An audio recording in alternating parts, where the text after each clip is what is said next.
G'day guys, welcome back to Beers and Break-Evens, brought to you by Blue Wealth Property. They make investing in property easy for you. As you can probably hear, this sack of shit is on his absolute deathbed. Voice almost gone, but Timmy, I love to play hurt, mate. This is what I pride myself on. Yeah, you do, mate. Look, I wanted to come in here and give it to you. You know, as you can tell by the certain trophy starting to gather a bit of dust next to me, that you're battling the Stallions. We're hanging in okay. There's not much to beat, but it was a good opportunity for you to have a week off and, you know, not cop the shit and my gloating. But you've turned up, and I'm impressed, mate. I won't lie. I was walking down the hall this morning and I ran into someone in the other offices, heard my voice, and said, "My God, you're here." And I said, "Yeah, you know, you got to play hurt sometimes." And they likened it to Michael Jordan's flu game. June 11, 1997, where he just showed up, got the job done, made it count. And I said, "Yeah, that's what I'm all about, you know." And I know that, you know, you're the country boy, and I've said it to you before, you're the country boy with city values. I'm the city boy with country values. I just show up, you know. The difference is, mate, that could be one of the great early crows, because Michael Jordan showed up, cooked his dog, and got the job done. We're about 45 seconds into this podcast, and you haven't done a lot yet, so you've gone early. For me, it also reminded me of 2010 Origin series, where Kirk Gidley was our skipper and put on the bench all of a sudden, and the whole state looked to the starting team, who's going to be our leader? And they found a Kuma stallion that night, Brett White.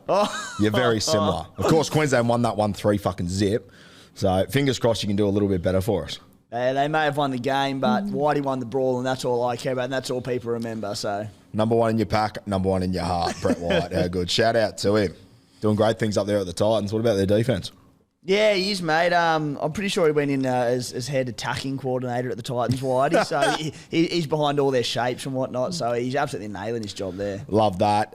Guys, also, Bloke in a Bar, go out, grab yourself a case this weekend. And if you're in Cairns, we'll be at Gilligan's on Friday night, 6 p.m. Timmy will be there. There might be a corpse of me there, but I'll be there regardless. That's going to be an evening. Yeah, you'll be there pumping through your lem sip. I'll have to double my intake of bloke, so I might have to get on the middies this week, I think. And look, mate, I'm happy to do it. So I can't wait to get up to Cairns for that one. We had a ball in Rocky last weekend. Met some more legends. Haven't met a dickhead in 3 weeks. So, I mean, that's country folk for you, mate. There aren't many out there, so it would have been rare to see one. It's weird because I was on a plane with a country dickhead the other day, but that's fine. Yeah. All right, mate. He's a city boy too, let's be honest here. Yeah, I saw Kempy in the hall too. He heard my voice and he said, "I'll hold the paint, chip to me." Thought I was Lockie. Can you believe it?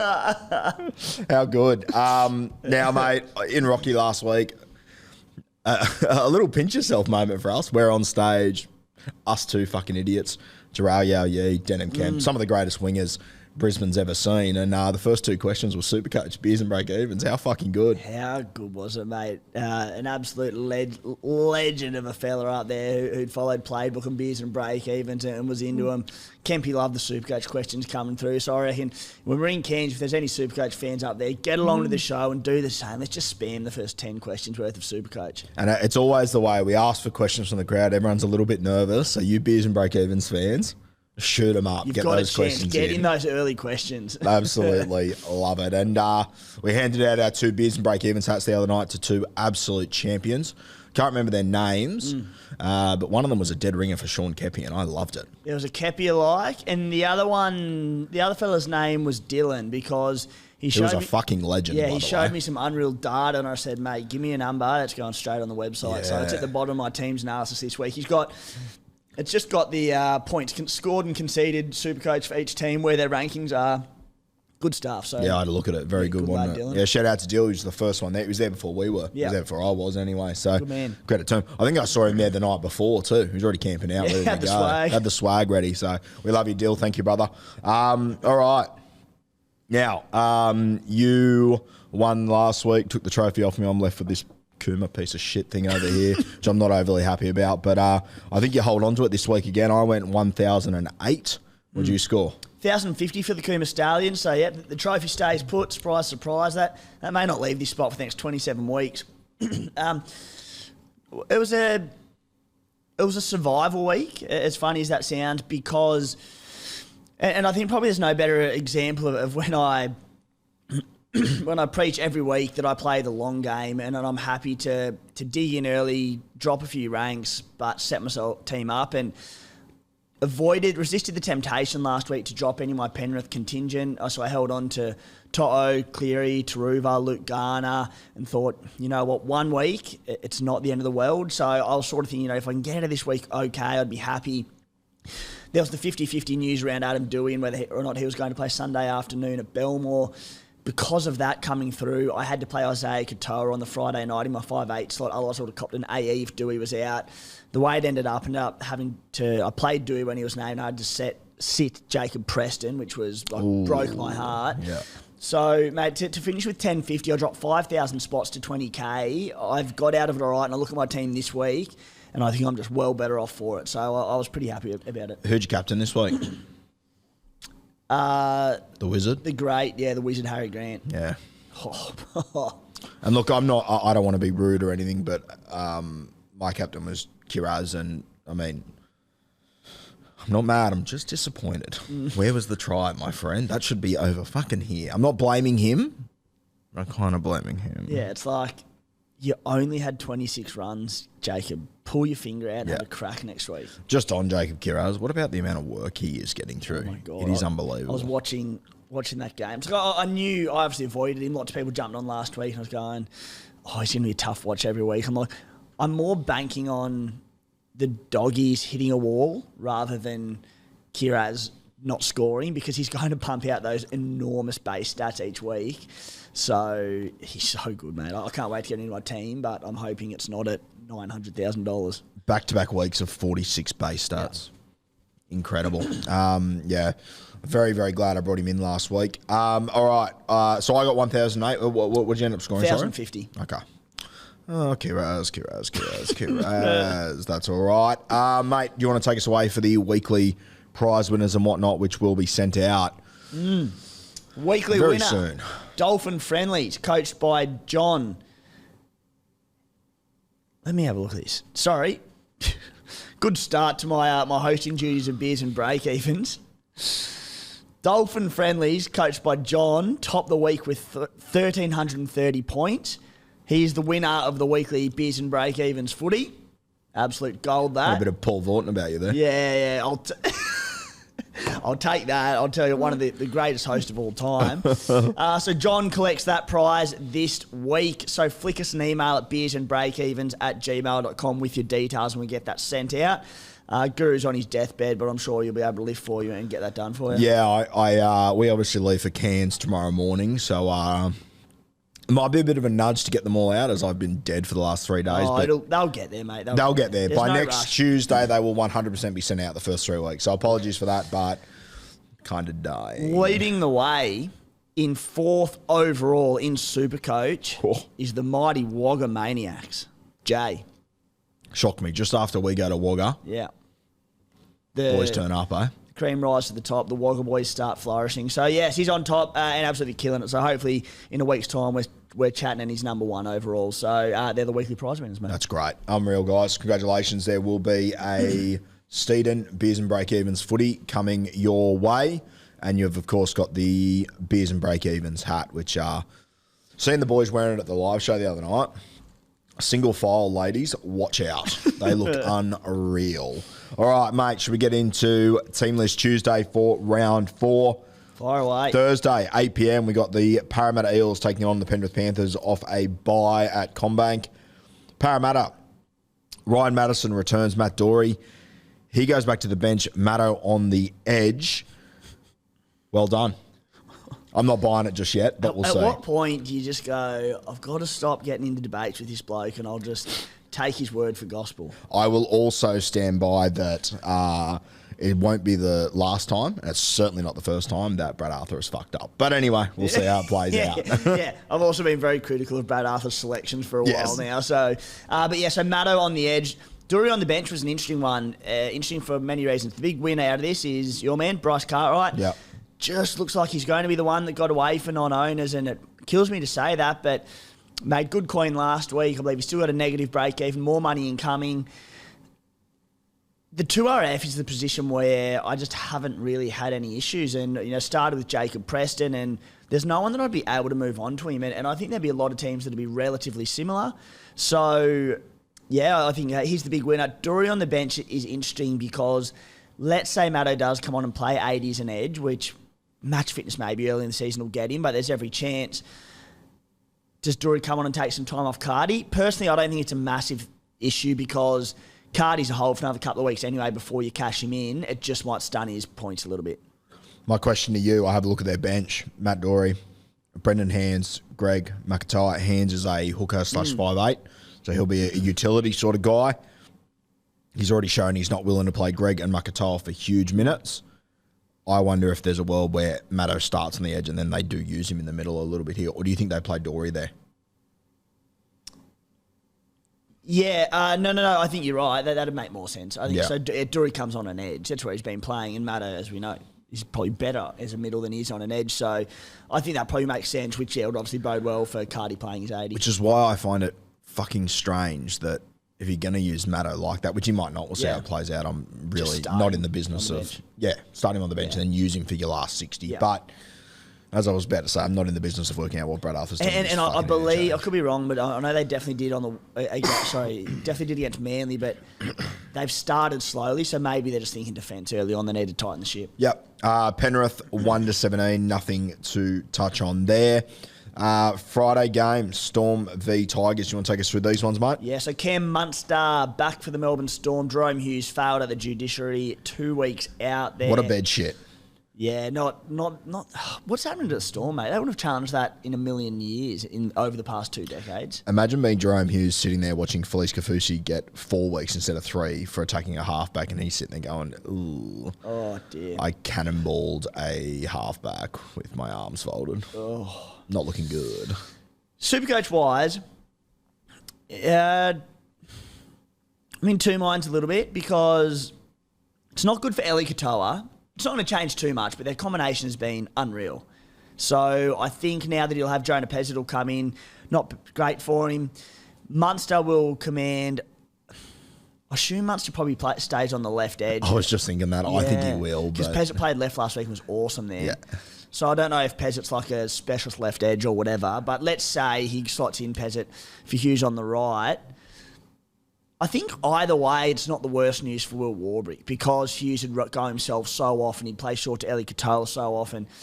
Pezzett doesn't mind a cutout ball. Munster, if for whatever reason he were to go to the right edge, he also loves a cutout ball. So for Warbrick, who I thought his job was in a lot of trouble this week, and it still could be, to be fair. I'm like, just play the Tigers game. Give yourself a chance. Like, if he goes terrible this week and scores 7, it's like, all right, it just wasn't meant to be. But just this, he could score 4 tries this week and get that cash injection and save his job. I also think with Warbrick, yes, Jerome Hughes, I think that was a problem. I also think Remus Smith is a problem still. So I think you are going to be relying on those long cutout balls. But against the Tigers, they could run amok. Man, the Tigers' middles, they're still pretty good. The Spy had a good point last night. We were talking about skippering Harry Grant, and we were saying, Reid Marnie scored 44 against them last week. Their middles are relatively tight. Their edges are so weak. Yep. So there is opportunity. They just need to get the ball to him. Tommy Eisenhuth named on the extended bench, played Q Cup last week, so keep an eye out for him. As far as Eli Katoa goes, and job security there, mate, he's been one of their best players this season, so I think it'd be more... If you were to come in and start, I think it'd be for Trent Loiero, who's battled a little bit. Yeah, just on playing Q Cup last week, obviously Eisenhuth was there, Jennings was as well, played about 50 minutes, scored a try. I don't believe Jennings was in... He's not, but just one to keep an eye on over the next few weeks. I anticipate he might have come in for him. So to not see him in the squad's it's his first game back from injury, and he had an illness as well, I believe, Jennings. Yeah. So he played 52 minutes. They carried a winger on the bench, and they subbed them off at that point. Apparently it was an injury, just getting him back into it. So just a spot to keep an eye on there. What about the Tigers, mate? Good God. Good God. Quick side note, before we go past them. Eli Katoa, he's had 58 base and 54 base in rounds 1 and 3, averaging 70. Potential keeper. On fire. On that, yep. The Tigs, mate, in all sorts. Yeah. In all sorts. Adam Dewey back to fullback has been the big... Do we have anything on him later, or do we want to go into him now at fullback? No, talk now if you want. Yeah, Named at fullback, Adam Dewey. I am an owner. Most of us are owners, to be fair. So... I'd be a happy hold. His last 2 scores don't concern me that much. I'm like, he's very good. He has such a big role in this side. I would be happy to hold on to him, and I'd back him to score well. He's got the old case of turf toe. Turf toe. So the word out of NRL physio camp is just it can just hinder output a little bit and restrict his movement. We saw it, I think, last week. Wasn't running as freely. That's the concern. But at the same time, moving him to fullback's a weird thing to do if they're trying to limit his running game, isn't it? So maybe it's not that much of a concern. I don't know. There's a play last week where Fanua Bowl scores. It's the one where Brett Naden went through, found him on the inside. And if you get an opportunity, go and watch the highlights, watch that play, and just watch Adam Dewey on it. He is the ball's on the 45-metre line. He's standing on about halfway. He does not move the entire time. He stands there with his hands on his hips and watches the whole play. And that was with 10 minutes to go, chasing points. That's not Dewey. I question a lot whether he's sweet or not. I'm going to keep him because I don't really have a choice over other things I need to sort out. But I don't think he's 100% at all. Yeah. I would have considered it prior to the Ruben Cotter news. We'll get to that shortly as a ball breaker. But, I think I'm going to hold as well. I'm a bit the same. And it's not a great week, Melbourne in Melbourne, but they did just concede 40 points to the Titans. So, look, not ideal, but I'll be holding. Yeah, I think I'll be the same. If you've got the trades, and there are a lot of teams out there, and up until Cotter being out, I was sort of struggling to find a second trade I needed to make. So if you're in that sort of position, I think, it's fine to move on Dewey. Yeah. But for teams who have pressing trades now, you can... Where it could be carnage, and we'll jump to the next game now, the Dolphins. Isaiah Katoa, also a chance to miss this week. So there's a good chance that you could see for a lot of people, both 5'8" out, which could be carnage. Yeah, which ties into the idea of the early trade of Josh Schuster, where you might just need to bite the bullet, especially if you've got Tanner Boyd at halfback and you can get rid of him and flip him up and do the old switcheroo there. So... It's not ideal. And you could be like a guy that also was grabbing at an injury last week too. So it's... The beauty of it is, thank God, the Tigers play early in the week. Yeah. So, that's true. Yeah. So, but there's a few question marks. Before we move off the Tigers, I do like the bench that they've picked for Stefano. They've obviously dropped... And you know what? Credit to the Tigers. Last week was an absolute shit fight. They've dropped Nofaluma. They've dropped Joe O. At least they're trying to make moves. Yep. They're not doing the same shit all over again. So when you have a look at their bench, I don't mind it for Big Stefano if we're looking for glass half full sort of stuff there. IPAP's back, mate. Johnny Bateman's got a run under his belt. I know he's had opportunities and I know it's only small, but Brandon Wakeham was really good in limited opportunity on the weekend. He can play Wakeham. Yeah, so you know what? He can play in limited opportunities. Yeah. You don't want to rely on him long term. Yeah. But I think he's a good guy to come in for 3 to 4 weeks. Dane Laurie on the bench is a worry for Dewey as well. Because you're just like, all right, if the game gets away either side, which, the Tigers aren't exactly going to romp to a 40-0 win, I wouldn't imagine. Clip that up if they do. Oh, you fucking bet your dick I will do. Don't worry about that. Yeah. But on the flip side, if the Storm do get out to a lead and they just go, Dewey, get off, Laurie, get on. What's the point? Yeah. Not a headache I needed. No, but at least it is early in the week. But tough one. Dolphins, mate. Kenny Bromwich, we were to shoot. He was named in the middle. Felice Kafusi has since been gone for 4 weeks. Thought it was outrageous. He was gone for 3 to miss 4. Yeah, very tough. Kenny Bromwich probably goes back to the edge, mate. The one I'm interested in, I've got him in my draft team. Connolly Lumalu. Lemuelu is. I always get it wrong. Lemuelu. I've been working on it for 2 weeks. I've been trying to work on it for 2 weeks, and I reckon I'm still probably wrong, but I reckon it's I think you're right. Yeah, Lemuelu. Yeah, so Connolly, I've got him in my draft team. He got injured last week. He only scored 8, but he based 40 on the weekend. He's got attacking upside. One to keep an eye on. I don't think he's a guy I would bring into my team, but he's an interesting one. He's got attacking stats in him. He's got the base. He's CTW playing to our ref. It's a real throwback to a couple of years ago, isn't it? It is, mate. Thankfully, he's got that 8 in his score from 2 weeks ago. So break even's 34, so we got to look at him. But he's looked great, 354K. The beauty of it is we've got all these mid-range 2RFs that will peak in price over the next couple of weeks. So if he does look the goods... And the thing is, he got the starting spot with both Felice and Kenny Bromwich there, with Kenny Bromwich playing as a middle. So, and he's looked good. So there's no reason why he hasn't won the job. The thing is, he'll have that opportunity in the next week to 2 to try and win that role.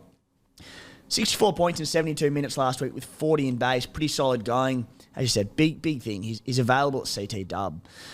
CT Dub, and we'd imagine we'll get not imagine, he'll get the dual 2RFCT dub come. Does he have it yet or not? No, he doesn't. Okay, so he's straight centre. Nate, we don't need to jump on this week. We get a free look at him, but next week or the week after, he could be a terrific little... The thing I love about where he is, so he's on the edge outside Sean O'Sullivan, the dominant ball player there. So, exciting there. Brisbane 1-17, not really much to touch on there. Nothing there, mate. Nothing there. Saturday, Cows Titans 5:30 from North Queensland. Cowboys, Ruben Cotter out. I can't believe that one of us is upset about Ruben Cotter being out, and it's not me. This is great. This is unreal. He had a relatively slow start to the season. Supercoach-wise, his first 2 weeks were okay, not panic stations. You just like, early on in the season, he'll build match fitness, whatnot, it'll come. Then he came out and had 43 points in 46 minutes, and it just sort of went... Said on the potty last night, get plenty wrong. I'm like, oh, did we just get this one wrong with Cotter? And then he wasn't named in the side, and you went, okay, it was injury enforced.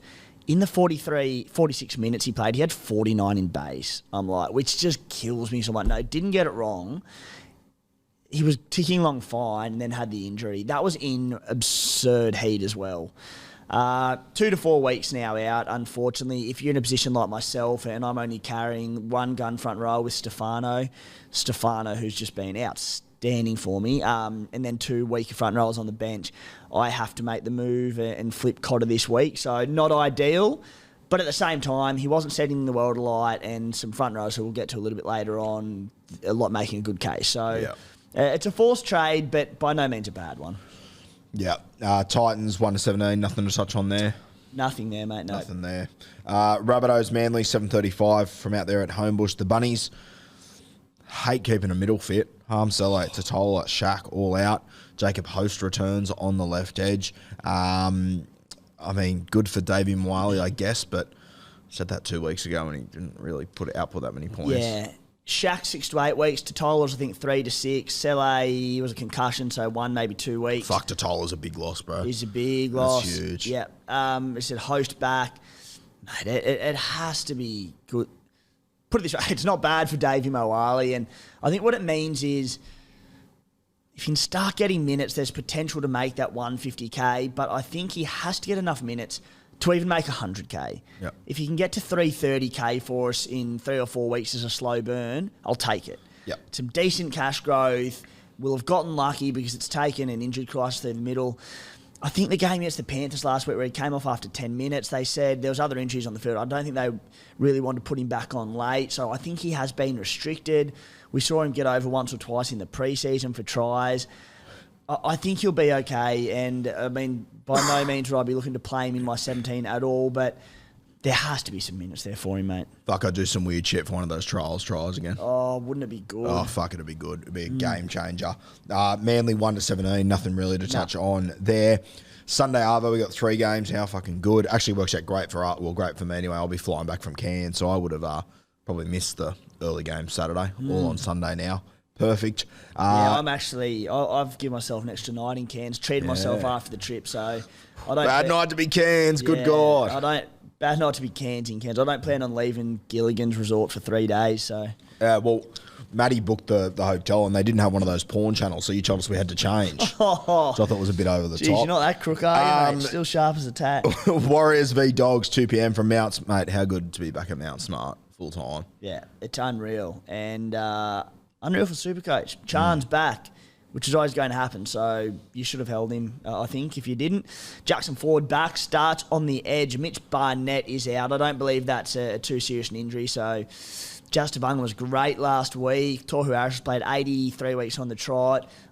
I think the way this pack's going, there's more and more questions every week rather than answers coming in. So Jackson Ford, big watch for non-owners in the next 1 to 2 weeks to see his minutes and how it'll all play out. But I just don't know. And with Barnett out, if he's only out for a week, we're still probably not going to get a true indication of Jackson Ford's minutes and whether he is the 80-minute man that people are after. So, as I said, easy for non-owners because of that small score from his early HAA the week before. We get a couple of looks at him, but owners, it's fine. He'll make cash, but how much, we don't know. Yeah.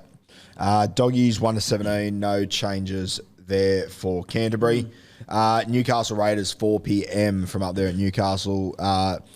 Dominic Young dropped Greg Marzhew in. I was told on Sunday night there was a chance this could happen, but I didn't believe it. I didn't think the Knights would have the balls to do it.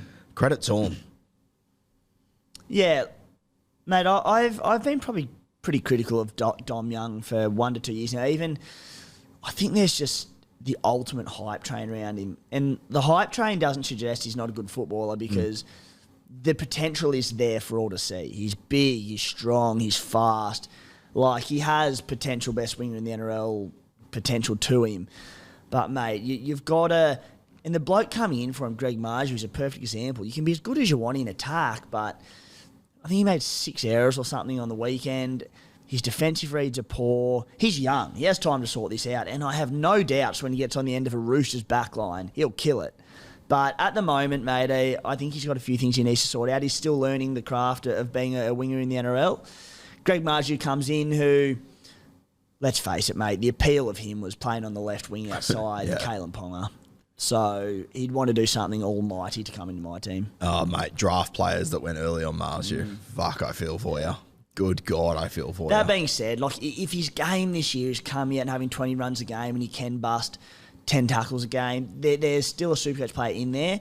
I just think we need to see the Knights kick into a bit of gear, don't we? Yeah. Mate, your Canberra Raiders have done their best impression of you on Saturday night, swapped out their hookers, Danny Levi out, Wolford straight in. Outside of that, not many changes. He's on today. Thank you. Jordan for the game. Josh Papali'i returns. Good to see. Yes, about time, mate. Thank Christ for that. A lot of people getting excited over Tommy Starling as soon as Danny Levi was out. I'm like, nothing changes. Zach Wolford comes in and he starts for them. Yep. Even if Starlo was to start, he's priced at over 500k. It's not as if he's in cheapy range. So Starlo, you know, if he gets to playing 65, 70 minutes, maybe at some point. But there's also so many good hooking options, so not that keen. Sharks Raiders, they are the 6 p.m. game to round out this week from Oakey Jubilee. Sharks Dragons, mate. What did I say? Sharks Raiders. We all like the Dream Machine, mate, but we've got to move on. Jeez, I already had my eyes on Sizzler across the road. Thank you. Dragons, 1 to 17, no changes there. Sharkies, Nicho Hynes in. I didn't think he'd return this week. I'm going to be the stubborn arsehole. I'm not convinced he does return yet. Oh, stop throwing these spanners at us, mate. I'm putting it out there. Oh. Let me ask you this. They play the last game of the week. What's Cronulla been trying to do for the last few weeks? Just temper so the media doesn't talk about it. I reckon there's a world where he doesn't play on Sunday night. I really do. Then all of a sudden it's only 1 more week to the bye. Do you understand, mate, for God knows what reason, it defies belief, but you've got a bit of a following in rugby league circles. What you just said is going to make a lot of people shit themselves. Good. Shit away. I'm all for it. Anyone bringing him in has just gone, oh dear, what if I'm left with a 900k zero on my bench on Sunday night because of what... Oh, Guru. Why are they bringing him back before the bye? I've got to ask the question. I don't know, maybe because he's fit and good to go. Maybe, but from what we've heard from a few people, it doesn't sound great. Don't bring me into this. Don't go we in this. Well, it was a we, but that's all right. You fucking backdoor and coward your way out of it as per. Hey, I'm not bringing him in. We'll get to that shortly. We'll get to that very shortly. But yeah, I think for that reason as well. And I'm not saying it's a definite thing whatsoever. Yeah. Don't get me wrong. Nicho has said he'll play next week. Fitzy said he'll play this week. So take them at their word 100%. But it being the late game, him being the best player in the competition last year, coming off injuries with a heap of clouds around it, with a halfback that's been killing it sitting on the bench, I don't know how you could be confident. I tell you what, you've just shattered the hearts of Nicho Hynes owners this week. The Braden Trindle owners, though, their ears have just pricked. Wait and see, but I wouldn't be bringing him in anyway. We'll talk about it soon. But with that potential factor, and I mean, you can't tell me it's impossible. No, I get it. Yeah, like I understand it. I think it's a lot. I understand it. I just didn't have the nads to say it. But maybe it's me. Maybe it's too many butter menthols going to your head and you're just going rogue on us. Yeah, today's show also brought to you by butter menthols. Weekend at Guru's keeping me alive over here. All right, let's get into your deep dive, mate. You got some stats that that caught your eye this week? Yeah, I've actually renamed this. I think it was been a stat deep dive in past weeks, but Good thing you left the heading as Tim's deep dive highlighted in fluoro blue. yeah, That was well, good. mate, Cheers for that. I was busy writing the rest of Shark because you were a crook. So Oh, fucking please. the point being that I often a lot of these come off the back of my team's analysis that I write on Tuesdays, and sometimes I'll just go rogue and just I go down a rabbit hole of spending an hour and a half on a player and doing stats on them back to when they were playing, Harold Matt. And sometimes That's when I get a phone call. Yeah, that's when I call you. Best fairest in under 8. So. Yeah, so some weeks in this there'll be some shit that you'll go, that's unreal, and you'll go, obviously, Tim. It's more the stats that caught my eye. So we'll start with Joey Tappaney, a very relevant one this weekend, as we look at the big decision of Cotter owners. And anyone just looking at front row, you go, Payne Haas at front row this week. Do you go Joe Tappaney, Tohu Harris, Tino? There are so many big options. So started the season with a 61-point average. It's been in 48 minutes per game.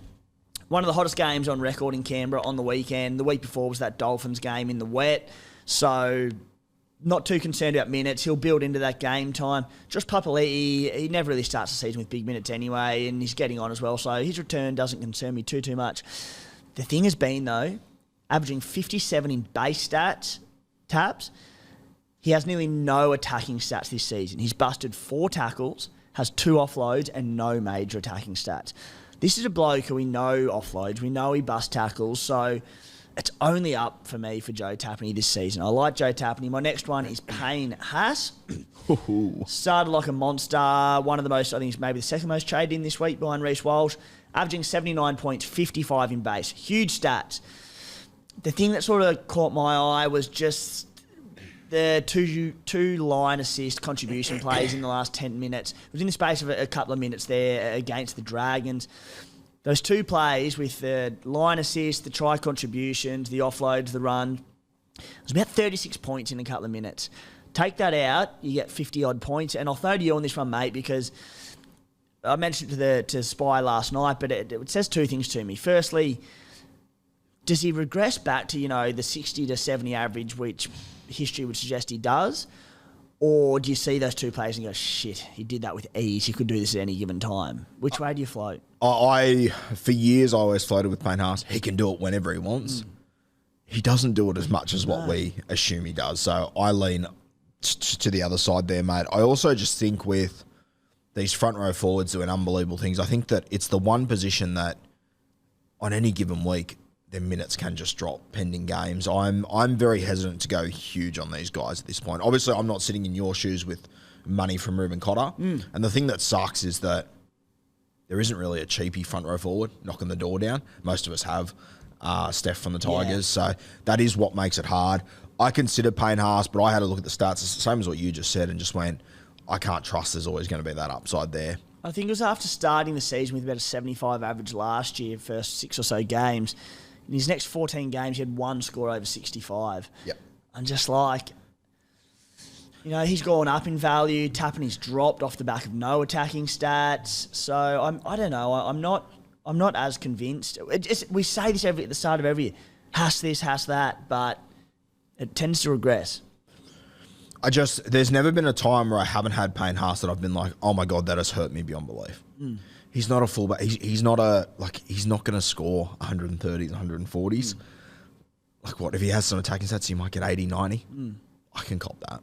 I can wear it. And, the other thing you said about Joe Tappaney, I love that he's starting slow at the moment. I love that you guys, you're doing all right, but you're not winning games easily. Mate, I really hope that you guys are very middle of the pack post-Origin, and for the last 8 weeks, I'll be 100% bringing Joe Tappaney, and I reckon he can do what he did last year. And that's it. We're 1 from 3. The match fitness is building up. The nature of the Raiders team, we're not that explosive in terms of racking up big scores. I don't think we're going to blow teams out of the water. I don't think many teams are going to blow us out of the water. So there's not a lot of opportunity. When the game's on the line, which could be every week for the Raiders, Taps will be on the field because he's so important. If he's chasing points, offloads, I don't mind Taps. And I mean, as much as Josh Papali'i was out, everyone else is available at the moment. There will be injuries as we go, and Tappaney, if he's the one that's not injured, on field and stuff, he just becomes more and more important. And if I was Ricky Stewart, I'd be going, fuck, He's come off a World Cup. This is the hottest part of the season. Yeah. We've played 2 games in Queensland. Save him for when it matters. And I reckon he's going to be very important at one point. 48 minutes per game, 57 in base. Yeah, weapon. Mate, the next guy I'm keen to hear about. Josh Schuster. Obviously, Josh Schuster is a terrific trade-in option this week or next week. Mate, touched on it earlier, there will be teams that, whether it's generating cash for another trade or they've got trades locked in for next week already and that they need to free one up, they'll go early on him. Yep. I think with his injury history, we both agree if you can wait till next week. 100%. The point here is around probably if you do have him in your team, just playing him in your 17. He scored 59 points last week. He had 3 try assists. He had 9 points in base stats. Base stats, for any newbies out there, we'll talk about them all the time. It is basically your floor of a score. So it's your runs, your hit-ups, plus your tackles, minus your missed tackles. He had 9 points in base stats. He had 11 tackles, 1 run. That 1 run was for under 8 metres. So while he's got the glitz and the glamour, Joshy Schuster, at the moment, I'm sure he'll start running more as the season goes on and he gets more comfortable in that spot, but gee, he can go low if the attack doesn't come. Worth noting, the one game he played at 5'8" last year, he scored a try. He scored 41, 12 in base stats. Yeah. So it will happen. At some point, it will happen. And when it happens, don't be shocked. And if it happens this weekend into an injury, don't get upset if you brought him because you're playing with fire, in my opinion. Val Holmes, a few people flipping him this week. Speaking of a lack of major attacking stats, his only major attacking stats in 3 games this season, 1 try assist and 1 line break. And he's averaging, 60-odd? He's basing 31 points per game. Add in goal kicking, that's 43 per game, pretty effortlessly. He's had 33 runs in the past 2 weeks. So he's obviously having a crack. Yep. The attacking stats just haven't really fallen his way. So I know owners who paid top dollar for him, myself included, would have wanted more, but I think we're scratching the surface, aren't we?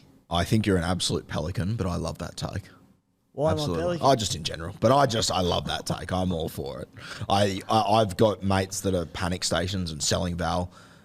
I don't really get why. He's the same guy he was. His role hasn't changed. Nothing's changed. The Cowboys have just started a little bit slow. Just be patient with him. It will come. I'm rattled by the rogue pelican call. Like, I say a lot of dumb shit. I said something good and it came. Rattle you, Jesus Christ. Rattled. What about you on the road this morning?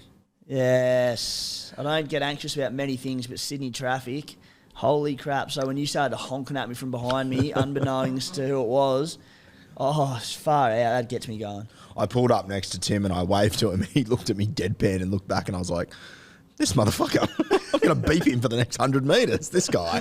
Didn't even realise it was me. Unreal. Mate, Teague Wilton. A bloke we came in and we sort of thought he was cheap, mid-range tier. Probably needs the odd attacking stat to make a decent amount of coin. He's got his 80 minutes. 66 points in base last week. 41 tackles, 16 runs. That is great news for owners. And I know a few people buying him this week. Good signs. Great signs, mate. The thing that I loved, he defended well. That's all I needed to see from Wilton. While Wade Graham's out, he just needs to defend well. He's doing a great job at the moment. Yeah. That's it for the stats that caught my eye. All right, Nicho Hynes. I've already given some of my thoughts. I personally think people are mad to buy him this week. Obviously, partly because of what I said before, but just he's coming off an injury. He's 900K.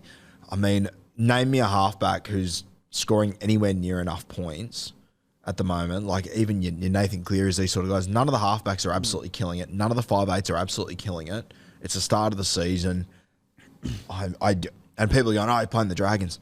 The Dragons took it to the Broncos for 70 minutes last week. I don't think the Dragons are down and out yet. I think eventually teams will be able to kick the living shit out of them. Not right now. I'm not convinced if he goes low this week, bring him in the week after, let's say he gets 100 there, he's still going to lose money when he comes back from his buy, I reckon. Yeah. Obviously, I mean, it's the big topic of the week, Nicho, and let's do this on the proviso. On the assumption, I should say, that Nicho's playing this week. Let's say he's playing this week. Do you buy him or not? He's playing this week. Yeah.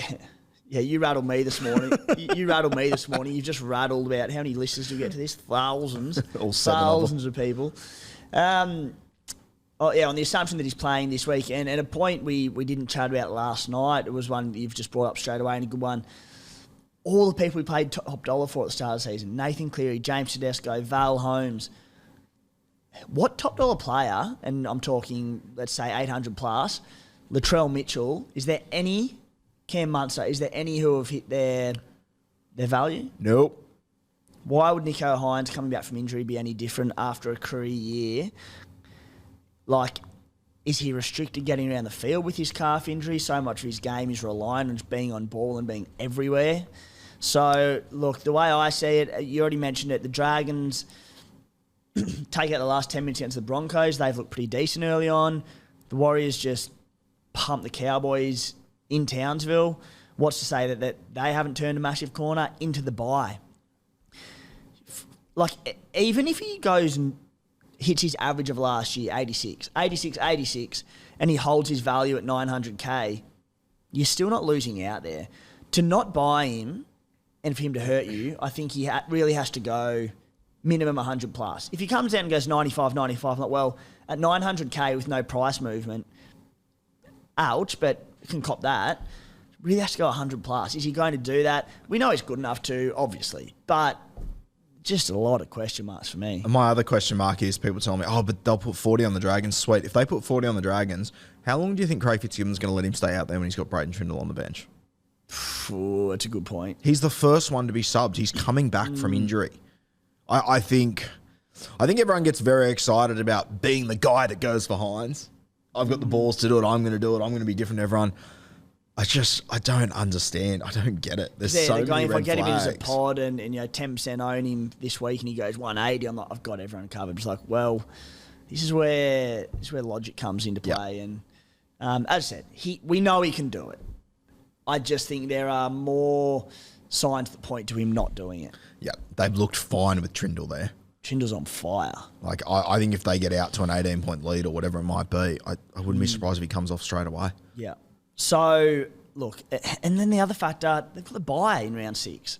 You won't even have him at that cost. They come back and play the Roosters. So the way I see it, I'm like, well, I'm hoping he goes under his average the next 2 weeks, looks set to drop coin, has the bye, comes back, they play the Roosters.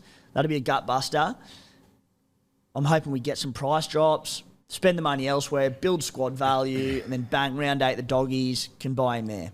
If he's set to drop a heap of cash, screw it. I'll wait till round 10 for the Dolphins. Yep. Cowboys round 9. But realistically speaking, I'll be eyeing him off about round 8.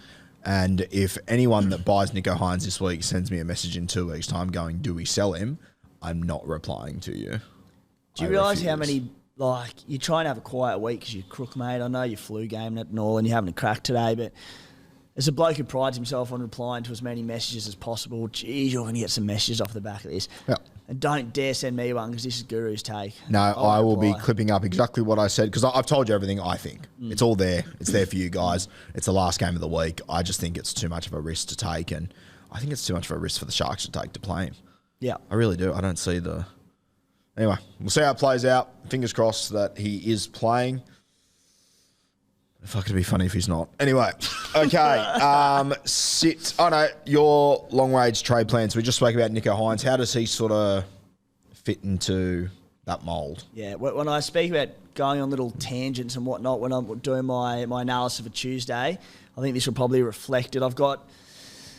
Because I'm planning on avoiding Nicho, I sort of had to go into a 5-week trade plan. So by all means, critique the calls I make on this podcast, but don't critique the effort because we've got a 5-week trade plan in place to get Nicho Hynes. And this is completely subject to change. We know that one injury or one suspension, whatever it is, can change this entirely, but this is what I'm looking at, Guru. Round 4. James Tedesco to Reece Walsh will bank me 200K. I've got 100K in the bank already. Ruben Cotter probably to Joe Tapani. Ooh. Yeah, I like Taps. That's not locked in, but I also like the fact that everyone's going for Payne Haas. Yep. And I'm just liking the pod sort of route on Taps. Taps also dropped coin. Payne Haas made 30-odd K, so that'll leave me 227. Can I interrupt you there and just ask you on Joe Tapane? No. I'm going to anyway, so that's worked out well. I think I know the answer to this, but I think there'll be a lot of people at home that'll be going, Joe Tapine, Josh Papali'i returns. Why doesn't that worry you? Said he's just not a big minute player, Josh Papali'i, especially coming back from injury. Historically, Big Papa takes time to come back, mate. He needs to get warmed up, shed a few, get fired up. So I don't see him walking back into big minutes straight away, which means I think probably potentially more minutes for Taps with Papali'i, come back. Unless Corey Horsburgh takes it all off him. Yeah, Big Red. And why wouldn't he, the Red Dog? Oh, how good was he on the weekend? Oh. Hitting the spin. Thanks for coming. Round 5. Going to it, 227K in the bank. Tanner Boyd down to Josh Schuster. Gives me 360K in the bank. Hopefully not a peaked out Hamiso Tabuai-Fidow, to be fair. I hope he scores well again this week and I can hold on him for a bit longer and cash more. But if he does sort of score 50-odd and that break-even balances out, to Ruben Garrick. Will cost me 300K. Really keen on Rubes ahead of that Newcastle Knights clash. That gives me 60K in the bank after round 5. Round 6. Now, this is a real speculative option, and it's sort of to fund some money for the Nicho Hynes trade in coming weeks by this point. But if Reid Marnie in a couple of weeks hasn't hit the heights we were hoping of him being that sort of number 2 hooker to Harry Grant, and Sonny Luke's looking okay, I'll be looking at flipping Reid Marnie for around about 640K down to Sonny Luke at about 300K. That's one cash option. Part 2 of those trades round 6, and this is why I'm not as scared about trading James Tedesco, because by that point, I really wanted Latrell Mitchell for the Bunnies when their draw finally softens up. One of the hardest starts of the season in the competition. Reece Walsh to Latrell Mitchell, that'll cost me around about 120K, leave me 280K in the bank. The week after that, or possibly the week after, in the next week or two, it'll be, how do I get Nicho in? I've got Nicho pegged roughly at about $850,000. 2 ways I'll be able to do it. I'll have a fair bit of money in the bank by this point. I can go 2RF, say Teague Wilton, Eli Katoa, whoever it might be, Dave Fafita to Nicho Hynes, via Josh Schuster to 2RF, Isaiah Katoa to 5'8". I'd need about 300K to do that. I've got 280K in my bank at this point, so hopefully do it in one trade. Might take 2. The second option will be if I downgrade a fattened up 2RF or CT dub, I can then go Eli Katoa to Nicho Hynes. Hopefully Eli Katoa's... examples were Eli Katoa or Paul Alamotti, and then I could go Isaiah Katoa up to Nicho Hynes, which I'd need about 550K to do. So, mate, that is my 5-week plan. That's incredible. You're like the modern day Gus Gould. 5-year plan, the 5-year plan. So, 5-weeker. How good. Don't question the effort. Question the calls, don't question the effort. Yeah, no question the effort there. That was a huge knock. Don't you love, like, and I've been in that position before, you make these plans and the SuperCoach guys just go, oh yeah? Here's 7 injuries. Fuck you. Yeah. Always. Fucking always. But I love it. Nathan Cleary will do his anklet training this week. I'll be like, we were friends here. What is going on? Jesus Christ. It'll happen then. I'll be like, well, there's 6 hours of my life I'll never get back. That hurts. All right. Sits v starts. Let's fly through here. Mine sort of picked themselves this week, to be honest with you, mate. My benchies, I'll be going with Reece Walsh, Olakuatu, Teague Wilton and Brycey Cartwright. My starting team, I guess it's the CTWs. I've sort of now ended up with 3 guns already. I've got Val Holmes, Garrick and Kiraz. So I need you're getting Garrick this week? I think so, yeah. Hey, there we go. Yeah, I think so, yeah. I think either did you talk me into that? Someone talked me into it. Maybe it was you, maybe it was Steve, I don't know. But yeah, I think I'm going to go with Garrick just because I think Turbo and Schuster's touch at the moment is incredible.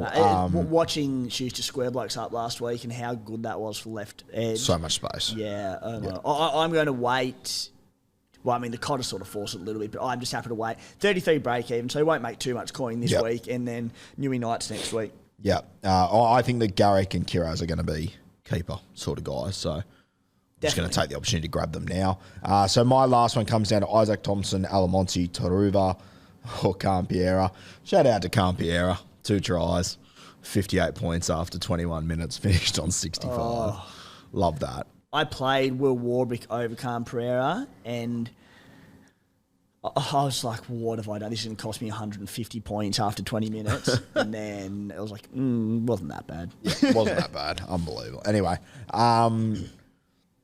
yeah, I'm undecided who my last one will be. Who are you sort of leaning towards from your cheapy CTWs to play? I think Alamotti and Taruva, mate. So I've got Hammer there, Khan Pereira and Warbrick all on my bench.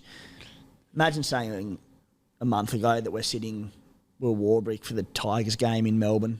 But not even, I'd probably never come near my team again, to be fair. My starting 17. So, yeah, sitting Hammer, Khan Pereira and Warbrick playing. I've got Val and Toto there. Going to play Alamotti against the Warriors in NZ and Taruva. Both players that could score well. Taruva's been all base so far. Alamotti was good on the weekend. I can't wait to just get one more gun in there and just strengthen that up a little bit and just ideally have one that I need to play each week of these cheapies. So I'll be doing that. Because I held on to all those Panthers boys last week, the squad's quite strong across the board. So I'll probably sit Luke Garner this week. I don't really want to. I want to play him, but I've got my bench at the moment is Reid Marnie, Teague Wilton, Jacob Preston and Reece Walsh. So just don't exactly need to at this stage. So, yeah, that's the way. I mean, Tanner Boyd obviously be sitting him. Thank God he can kick goals because it saved his score on the weekend. Sitting Isaiah Katoa, Tanner Boyd. That's about it. So you are bringing in Reece Walsh this week? Yeah, bringing Reece Walsh for Teddy. So should we just go through quickly what our trades look like at the moment? So the three guys I'm bringing in, I'm going to bring in Harry Grant. Boosting. Yeah, I'm going to boost this week. Double boost. We'll talk about that in a minute, though. Righto. I probably went off a little bit early there. Harry Grant, I'm going to bring in Ruben Garrick, and I'm going to bring in Reece Walsh. Those are my three guys I'm bringing in. Yeah, making moves. Yeah. I want that motherfucker. So close yet so far. Precious. What are you thinking? What did I say? Tedesco to Reece Walsh. Yeah. Teddy's a fine hold, mate. The big thing behind that was because I wanted Latrell for the softer bunnies run anyway, I was like, you know what, I think I'm probably going to flip Teddy in 2 to 3 weeks to him anyway. Latrell, because Tommy Trbojevic on one leg's averaging 100, so he's not going anywhere. Yep. So for the fact that he's got the bye this week, then he comes back to a tough draw, I'm like, you know what, Reece Walsh, 2 weeks, cash in. Hardly a foolproof trade, by the way, Reece Walsh. He was on about 0 at half-time. Sure was. About 20 odd going the last 10 minutes. So And he's got a history of doing that as well. Exactly. The Broncos have a great draw. So for that reason, I'm like, you know what, I'm happy to get him in. But hardly a knockout play. But worst case, so good cash grab, and then in 2 weeks, him to Latrell. And, I guess we'll get into our questions now. And shout out to Charlie Thomas. That was his question. Tedesco to Walsh, so we've covered that one. Our next one is from Jack Halp. Silly to boost again. I will be boosting. I'm pretty confident on going for the boost. What are your thoughts on it at this point, mate? Yeah, that's fine. It's completely team dependent, isn't it, mate? And you've just said that you've got reasons there that you want to boost again. You want to go early. Look, we've got plenty of them this season. So I think last season, I hadn't. One of us hadn't used one up until the last couple of rounds. I think it was me. Yeah. Did you go to the grave with one in the I think I might have because I got to the last week and I just couldn't do anything. So with it. it's all team dependent. If that's the time to use it, then go for it. Yeah, I'm happy to. I don't need to this week, I should say, but I understand why you're going with it. So not silly to do it, in your opinion? Not silly, particularly now you add Cotter into it as well. People that are short a decent front row forward, well, that's going to force a few hands, isn't it? Yeah. All right, next question. And it's sort of similar to do with boost, but from Jack Stock says, is the boost to get Munster a play? Taking on the Tigers this week. A lot of people are... I feel like with every Munster... That's Jack Boaster? It might be the great Jack Boaster. Jack Boaster. I reckon with Munster, I could just about insert every time we've spoken about Munster over the last 2 years. What's changed? Yeah, he doesn't hurt you. The Tigers... I guess people's argument would be that Pappy's not there, Hughesy's not there. He's the go-to, but Harry Grant show. Mate, 65 in round one with that busted finger, to be fair. It's a good matchup against the Tigers this week. But firstly... The Tigers got their backs against the wall. They have to at least have a crack this week. He could go big, but then comes back against the Bunnies, Roosters and Manly. We just spoke about all these top dollar players not hitting their straps early on. He's 848k. He's probably going to drop money. I just think there's better options. All right, this one comes from M. Braithwaite, and I've sort of added a bit to his question. This game is going to be called Hold or Boot. I'm going to read 3 front row forwards out to you. Ooh, right. LA. Hold, because I don't know who you go to. Yeah. Mawali. Absolutely hold. Great news for him this week. Sean Kepi. Hold. He's been okay. Getting reasonable minutes. Again, who do you go to? Yep. Last one comes from Davo. If you can only get one, grab Garrick or Kiraz. Garrick, because last week was the time to get Kiraz. Yep. He's still, because he's got the 147 odd in his rolling average, there's still money to be made there. And Kiraz is still a very viable trade in this week. I just like what I'm seeing from Manly. Yep. As you said before, off the back of Tommy Turbo and Joshy Schuster, I think Garrick's in for... If Tommy Turbo stays fit, Garrick could average 85, 90 plus this season, and I want to be on that bandwagon. The other thing about Garrick is, as he's about to go up in price, I know Kiraz, you can make the same argument for, he could get out of hand and unreachable for people if he goes whack, whack, whack. I think Garrick's more likely to get unreachable. Yeah. So I think you grab him this week. Yeah, I'd be Garrick. All right, let's do captains really quick, then we will call it a day and I'll go line and gutter. Who are we leaning towards, mate? Harry Grant looks pretty appealing to me at the moment. Outside of that, nothing's jumping out at me huge, to be honest with you. What are you thinking? Tempted by Tommy Turbo. Yeah, but it feels dangerous. 2 tons in 2 games. Bunnies, they've got no middles, mate. I just think if the Bunnies were full strength, I wouldn't, but it doesn't really matter who Tommy is playing. He's 2 weeks back. He had the bye in between, looking more and more confident. Pretty tempted by him. I love Harry Grant. Only thing is, the Spy made the point last night on the podcast about hookers against the Tigers. Their middles, their forward pack's pretty good.